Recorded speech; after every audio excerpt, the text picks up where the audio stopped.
Hello everyone and welcome to another Looker Studio tutorial. Today we are going to learn the difference between event count and total users when it comes to measuring events. This video is a little bit more advanced, is a question of one of you, but it is a very interesting and intriguing question.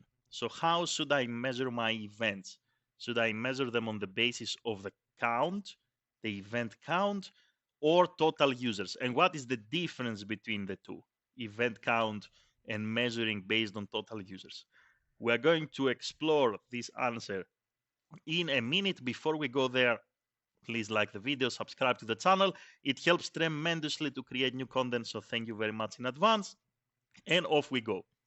So let's say that I want to add here a scorecard, and I want this scorecard basically here to focus on measuring an event. So I'm going to change the metric here from sessions to event count.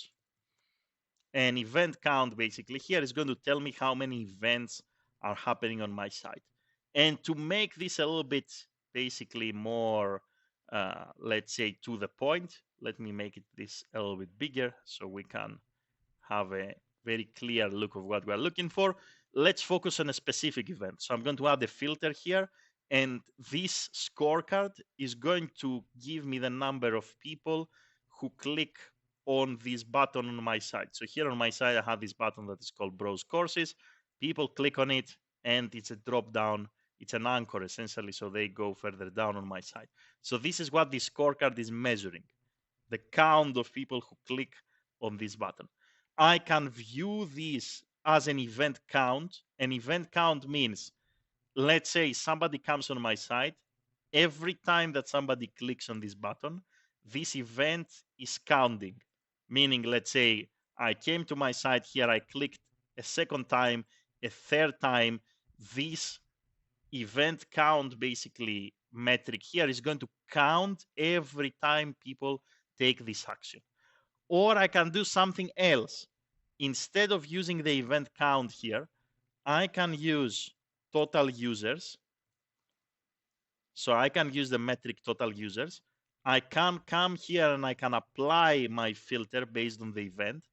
So for those of you who are not familiar with filters, essentially here we say that we want to see total users, but not all the total users. So these are all the total users, all the users that come on my site. I want to see only users who take this event, browse courses clicks, which means that I want to only measure total users when the event name basically here contains this string of text, right? And here you can see the number is 19. So there is a difference here, right? So if I look at the event count of this specific event that is called browse courses click, which is this action here that we take in my site. So we click on this button here. The number is 30. But if I actually switch to total users, the number here is 19. Why this is the case? Because a single user can press this button many times, as I already did now, right? Right now, I press this button maybe 6-7 times already, right? I'm one user, but I press this button multiple times. Every time that I press this button, the system will count an event if I use the metric event count. If I use, however, the metric total users, and then I filter down to that specific event, the system is going to count only one instance.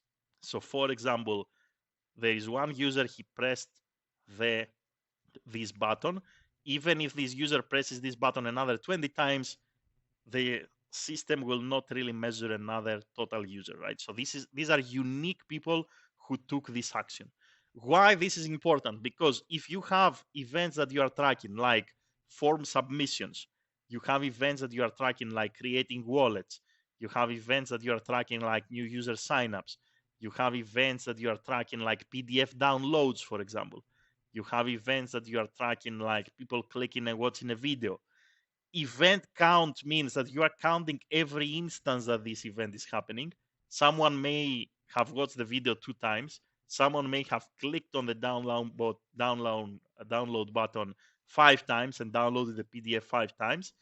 Total users filter down to the event name is going to give you the unique instances that this event happened.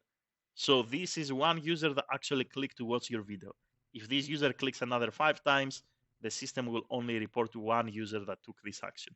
This is one user that downloaded the PDF.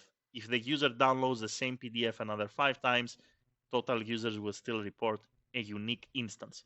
So that's the difference between event count and total users when it comes to reporting in your Google Analytics 4, and also here Looker Studio, which is what we are actually discussing right now in terms of how to create reports. That's it. A really interesting question. I hope you understood the difference and now you know what mode of reporting actually works better for you, whether you need to use total users filtered down to a specific event or event count. Basically, that's up to you and how you want to report. Thank you for watching. Have a great day in any time zone and see you in the next video. Bye, everyone.